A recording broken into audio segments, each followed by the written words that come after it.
So guys, magandang umaga po sa inyo lahat. Maaga po tayo nagising ngayon. Pasensya na sa video ko at medyo maingay. Ngayong araw is di off pala natin. Umaga pala ako nagising guys, kasi maglalagay ako ng fertilizer guys. Binibinta dito no. So itim na lupa. So ito yung nagpapataba ng mga tanim ko guys. So ngayong araw guys, maglalagay tayo ng fertilizer no dito sa tanim natin melon. So ito na ngayon ang melon ko guys no. Dito pala guys sa lugar ko sa Qatar, ngayong mga buwan sobrang init guys. So napakaswerte natin kasi kahit mainit nabuhay yung melon natin no. So sana kahit isa man lang dito magbunga no. So ito po siya guys, tingnan nyo. Yan, ito yung melon natin. Mga mahigit 2 buwan na ito. So hindi ko pa alam kung anong buwan na simula pagtanim mo ang maglagay ng abono guys. Yan guys, so makikita nyo guys.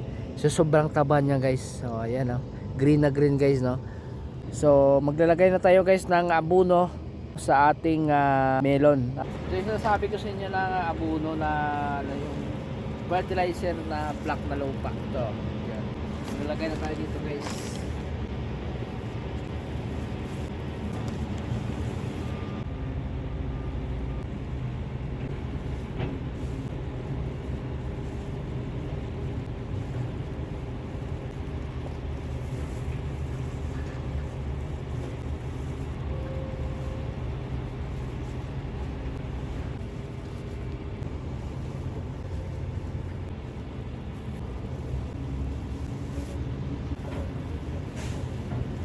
So guys no, tapos na tayong mag-abono. Gagawin naman natin dito, halo tayo sa lupa. So ang gagawin ko dito, so i-cultivate natin kasi yung lupa niya medyo matigas na. Yung host na yun yung ang mini-maintain ko magdilig dito no. Sa isang araw, minsan 2 beses, depende kung makita ko na parang tuyo yung lupa. So dinidiligan ko sa 3 beses sa araw, pero pag nakita ko na parang okay naman, so hindi ako nagdidilig no. So, ihalo na natin to para madiligan natin no. So let's go.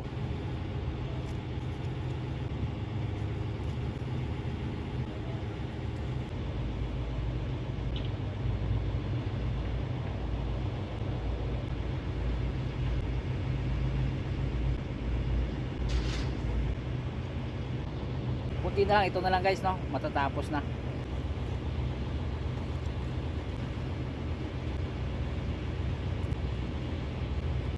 So yun guys no, tapos na tayong mag-cultivate ng ating melon. So doon naman tayo sa kabila. Meron ako dyang okra, at sa kabila naman meron naman ako dong pipino at saka kalabasa no. So i-cultivate din natin yon. So tara, ito guys yung okra ko guys. Yan kung makikita nyo guys. Yan itong okra ko. So ayan. So ito lang pala sa kabila yung melon. Ayan. At saka dito naman sa kabila yung okra ko. Tsaka yung bagong tanim na yon, ano yung talong.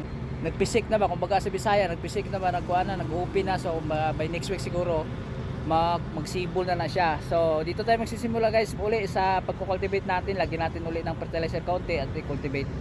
So tara, cultivate na natin guys.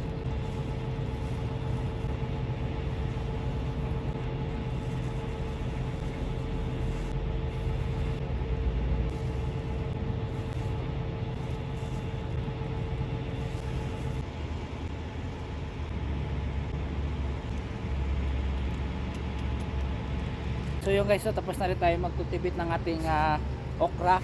Ito guys no, so okra natin. Ayaw makita nyo guys. So doon tayo sa kabila guys, doon pala yung pipino ko at saka kalabasa guys. So i-cultivate natin at lagyan din natin ng counting fertilizer.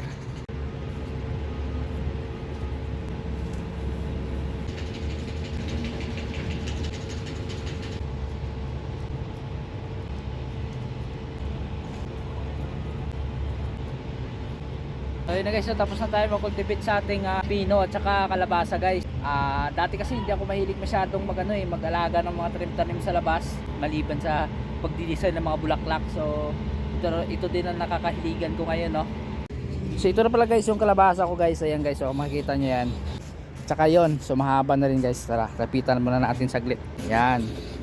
So pinagapang natin dito guys hanggang doon dito, bago pala tayo magpapaalam. So yan guys, so ayan. So humilira yan. papunta doon sa dulo. Yan lang yung ano ko, tanim-tanim ko yan. So ito yung paligid. Yan, so ito yung flower shop. So ito yung mga tanim-tanim ko. So ito po yung construction site, no, na ginagawa. So hanggang dito na lang pala guys yung video ko, at maraming salamat sa inyo sa pagpapanonood ninyo, at mabuhay kayong lahat. Salamat.